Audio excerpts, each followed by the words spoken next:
are over 100 different varieties of poison plant here in the Poison Garden. Before visitors are allowed to enter, they must have a safety briefing. Many of the plants in here do grow wild in the UK, and most of the plants are alarmingly easy to cultivate.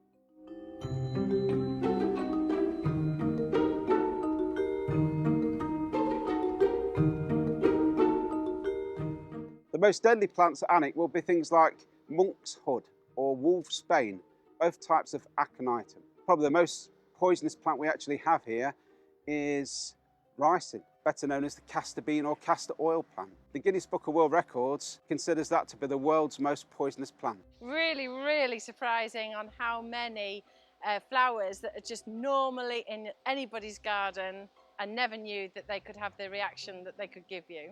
This one will be a great example. This is the laburnum tree. This is the second most poisonous tree in the UK. Many people have these in the garden because of the beautiful blossom that appears in the late spring, early summer. They contain a poison called cytisine. The tree is so poisonous that if one of the branches was to fall to the floor, lay there for several months, and the dog later comes along, picks it up to hold as a stick on a walk, the chances are the dog won't finish the walk. It's that poisonous. Plants that grow out in public spaces will be things like rhododendrons. They contain a poison in the leaves called gryanotoxin, which will attack your central nervous system. You're not likely to eat the leaves though, because they taste disgusting. But if a number of the plants grow together, they poison the soil at the base of the plant, so nothing else will grow but rhododendron.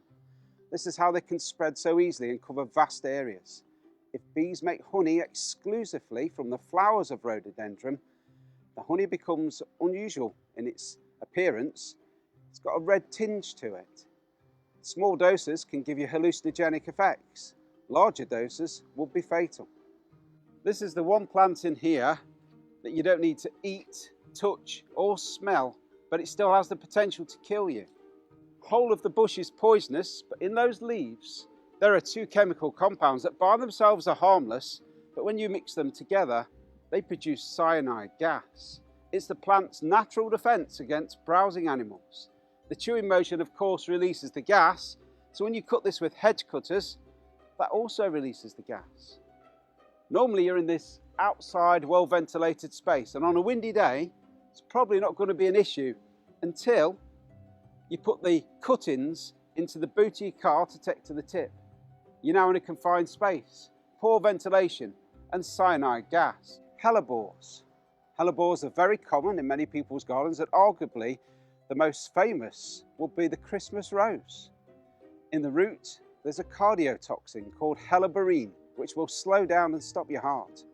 And in the sap there's a very strong skin irritant, so you should always wear gloves when you're gardening with hellebores. And here's the little tip: don't remove your gloves like this.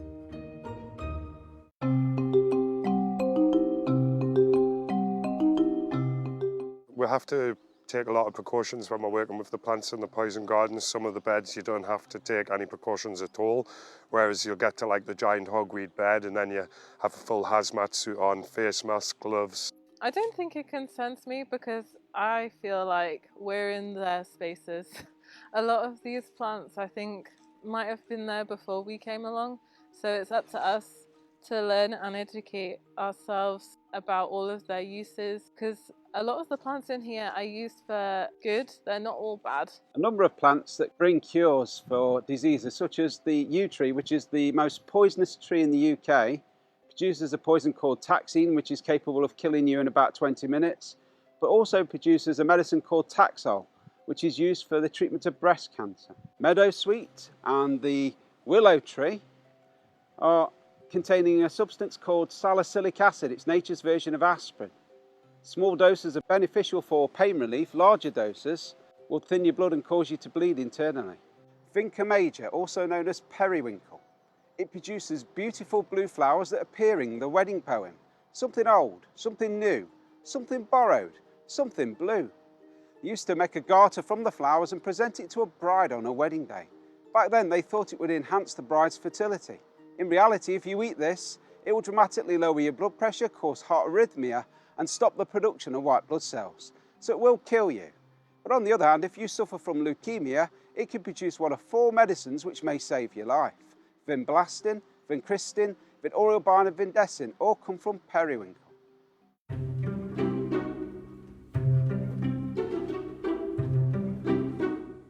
started working in the drugs field about 22, 23 years ago, and I started off working on a drug rehab unit in HMP Northumberland. The northeast of England has the highest rates of drug deaths in England and Wales. Something needs to be done in terms of actually getting information to young people out there. So the drugs education programme stems from the Poison Garden tours, where we do have drug plants, and the whole idea behind it is to prevent drug-related harm. So we have the ABC of drugs. We grow opium poppies, which can be used to make Class A drug, which is heroin. We have cannabis, which is a Class B drug.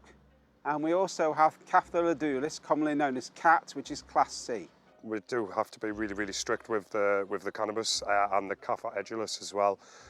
So I actually have a Home Office licence to grow cannabis at the Annick Garden. I have to count how many seeds I plant, count how many germinate. We'll have to take photographs of planting them, take photographs of digging them out, and photographs of destroying them at the end of the season. And then all of that has to be filed and sent to the Home Office once a year. I'm sure there's much more to be discovered from poisonous plants.